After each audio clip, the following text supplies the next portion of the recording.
लो जी, वो भी एक उम्मीद खत्म हो गई। उधर कम से कम 16 फिल्में हैं जो मेरी उनके साथ साइन है। उन्होंने कहा जी हम आपके साथ बाईकाट करेंगे।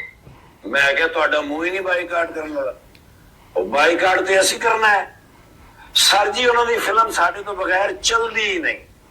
उन्होंने मतलब जो उधर के उन्होंने फिल्म साढ़े तो बगैर नहीं चलती।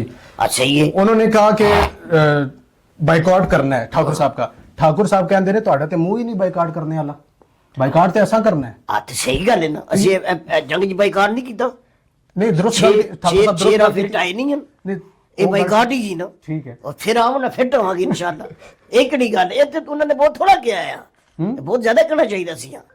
ਹਾਂ तो ਇਸ ਨਾਲ ਇੱਕ ਮਸਲਾ ਸੁਚਲ ਪਾਕਿਸਤਾਨੀ ਨੇ ਨਾ ਸਰ जी, इस ਨਾਲ ਇੱਕ ਪਾਕਿਸਤਾਨੀ ਉਹਨਾਂ ਨੇ ਕਹਿਣਾ ਬਣਦਾ ਉਹਨਾਂ ਦਾ। ठीक है, मुहब्बे वतन है। हाँ उन्हें उस नजरिए नाल क्या पाकिस्तान जो कहते कोई गल नहीं ना। ठीक है, उस नजरिए नालों ना क्या ठीक हो गया। हाँ लेकिन इंडस्ट्री ਦੇ ਬੰਦਿਆਂ ਦਾ ਨੁਕਸਾਨ ਕਰ ਗਏ ਨੇ। ਮੈਂ ਤੁਹਾਨੂੰ ਅਗਲੀ ਗੱਲ ਦੱਸਣਾ, ਇੱਕ ਨੁਕਸਾਨ ਲੱਖਾਂ ਨੁਕਸਾਨ ਹੋਵੇ ਅਸੀਂ ਫਿਰ ਵੀ ਇਹੀ ਕਹਾਂਗੇ। ਆ ਮੈਂ ਤੁਹਾਨੂੰ ਦੱਸਣਾ, ਅਸੀਂ ਜਾਨ ਤੋਂ ਵੱਡੀ ਕਿਹੜੀ ਗੱਲ ਹੋਣੀ ਹੈ। ਉਹ ਤਾਂ ਅਸੀਂ ਠੀਕ ਜਾਨ ਹੈ। ਦੇ ਦੇਨੇ ਤਾਂ ਅਸੀਂ ਕਹਿੰਦੇ ਆਓ ਜਾਨ ਦੇ ਦੇਨੇ, ਸ਼ਹੀਦ ਕੌਣ ਹੈ?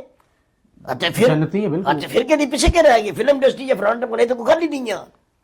दूसरे लोगों का नुकसान करना गल गलत है ना। दूसरे लोगों का विक्की कोडू साहब है, मेरी स्टेटमेंट छोड़ी। देखो दूसरे लोगों का नुकसान तो उसी ना जी। हाँ ਹੁਣ ਜਦੋਂ ਯਾਦ ਕਰਨ ਜਾਣੇ ਕਿ ਸੋਚਾ ਕਿ ਅਸੀਂ ਕਿ ਨੁਕਸਾਨ ਹੋ ਜਾਸੀ। ਅੱਛਾ ਨੁਕਸਾਨ ਪਹਿਲੇ ਸੋਚਦੇ ਫਿਰ ਯਾਦ ਕਰਨ ਜਾਂਦੇ ਆ ਉਹ ਤੇ ਸਿੱਧਾ। ਅਤੇ ਫਿਰ ਇਹ ਉਹੀ ਗੱਲ ਹੈ, ਫਿਰ ਨੁਕਸਾਨ ਹੋਵੇ ਨਾ ਲੋਕਾਂ ਦਾ ਨੁਕਸਾਨ ਹੋਵੇ, ਜਿਹੜੇ ਜਿਹਨੂੰ ਲੋਕਾਂ ਦਾ ਨੁਕਸਾਨ ਹੋਵੇ, ਅਗਰ ਉਹ ਚਾਹੁੰਦੇ ਕਿ ਸਾਡਾ ਨੁਕਸਾਨ ਹੋ ਗਿਆ ਫਿਰ ਗद्दारी है। मतलब वो भी गद्दार है मुहब्बत। गद्दार नहीं फिर गद्दारी है ना। ते कहने नहीं ठीक है पाकिस्तान के खिलाफ ਜਿਹੜਾ ਬੰਦਾ ਗੱਲ ਕਰੇਗਾ ਅਸੀਂ ਉਹਦੀ ਜ਼ੁਬਾਨ ਛਿਕ ਲਵਾਂਗੇ।